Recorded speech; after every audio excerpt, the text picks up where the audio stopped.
Hello everyone, welcome back to Chemical Engineering and Aspen channel. As you know, these days we are focusing on the module of heat transfer operations.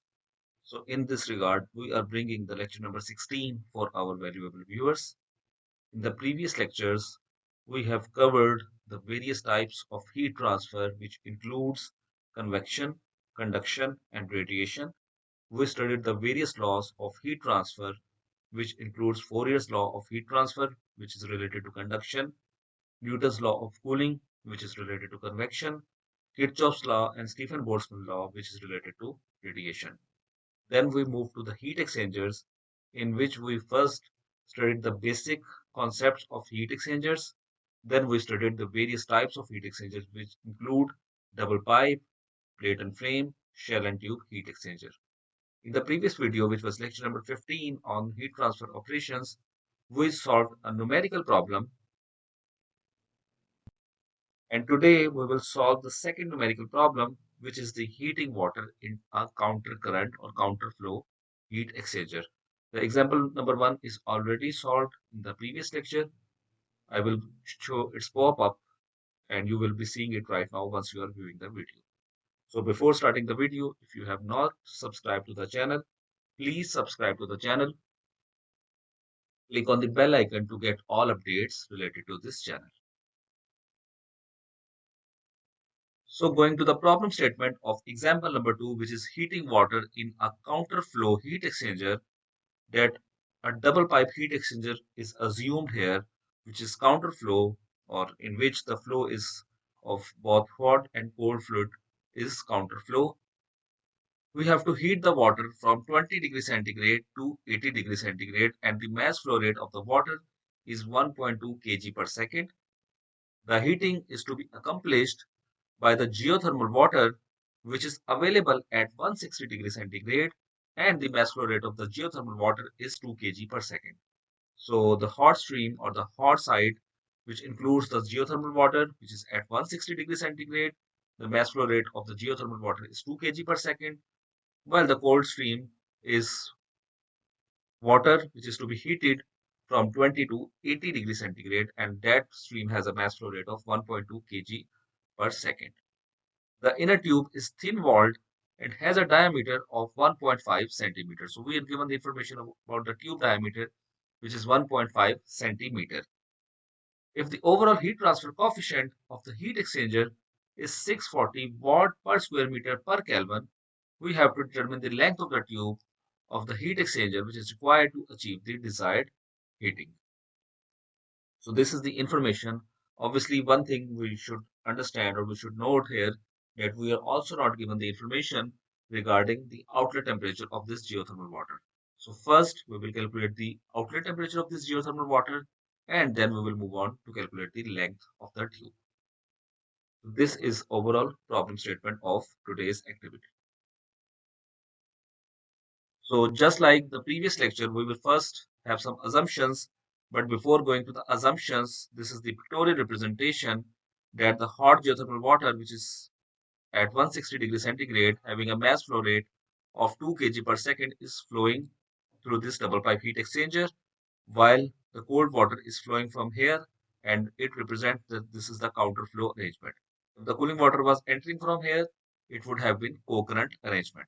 So the cold water, whose flow rate is 1.2 kg per second, is entered at 20 degrees centigrade and leaves at 80 degrees centigrade.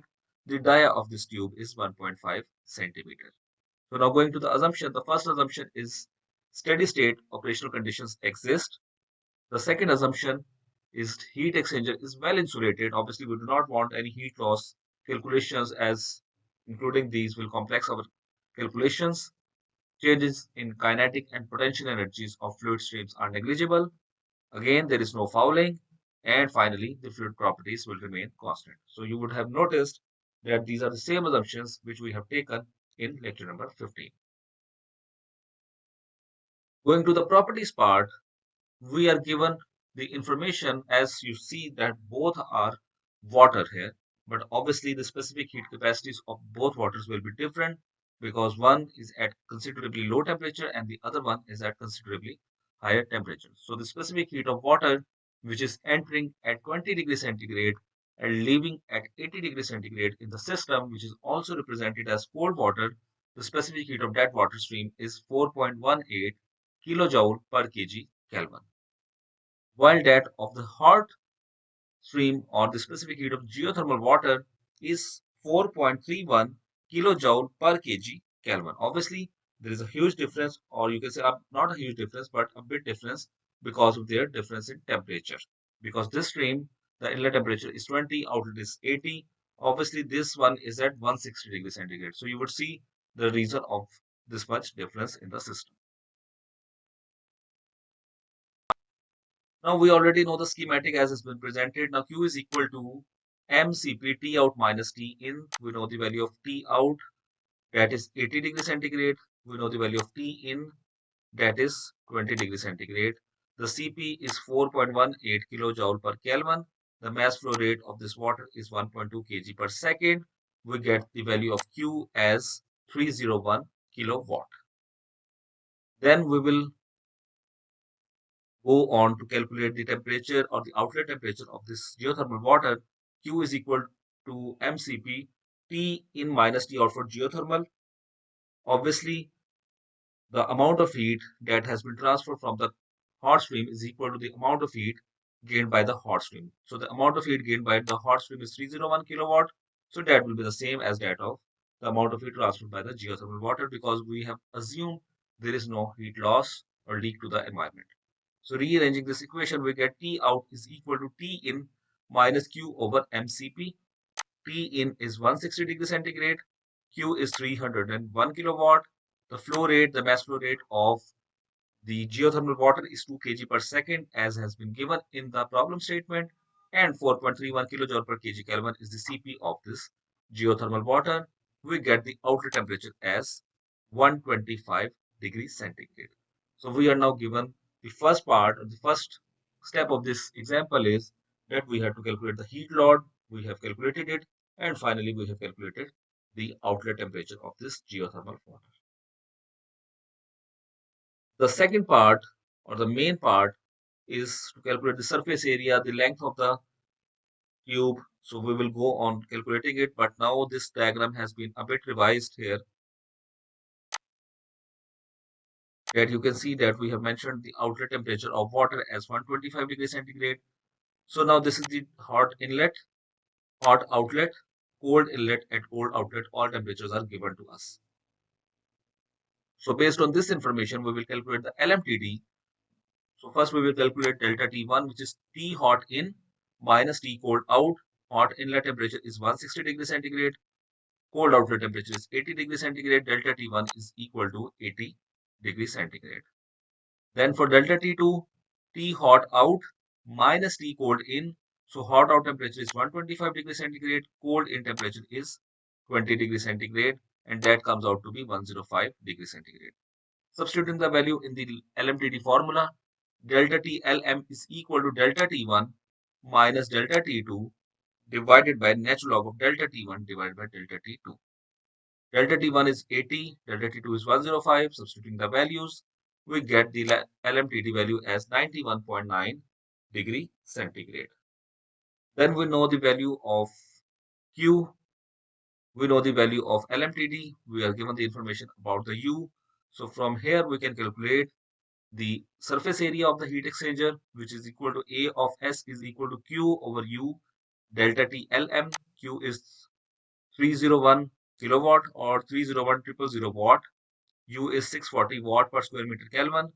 Delta T LM is equal to 91.9 degrees centigrade. Accordingly, the surface area is 5.12 square meter.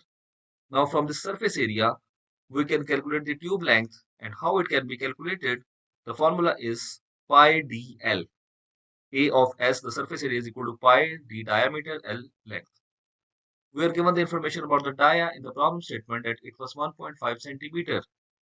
We know the value of pi, it is 3.14, and we know the value of A of S, which is 5.12. So rearranging the equation, L is equal to A S over pi d. A S, which is the surface area, is 5.12 square meter divided by pi divided by 0.015. So we get the tube length as 109 meters. So this is the tube length which is required to heat the cold fluid, which is the water, from 20 degrees centigrade to 80 degrees centigrade, having a mass flow rate of 1.2 kg per second by exchanging heat with the hot stream, which is the geothermal water, and that is entering the exchanger at 160 degrees centigrade and leaving the exchanger at 125 degrees centigrade with the tube diameter obviously as 1.5 centimeter. So this is the overall aspect, or this is the overall coverage of today's lecture. I hope you have understood all the aspects of this lecture. If you have any queries, feedback, suggestion, please provide it in the comment box and I would be happy to answer it. So that's it from today's lecture. Thank you so much. Please do watch, like, share the video and subscribe to the channel. Also click on the bell icon to get all updates related to this channel. Till then, it's goodbye. Stay tuned for more exciting videos on this channel.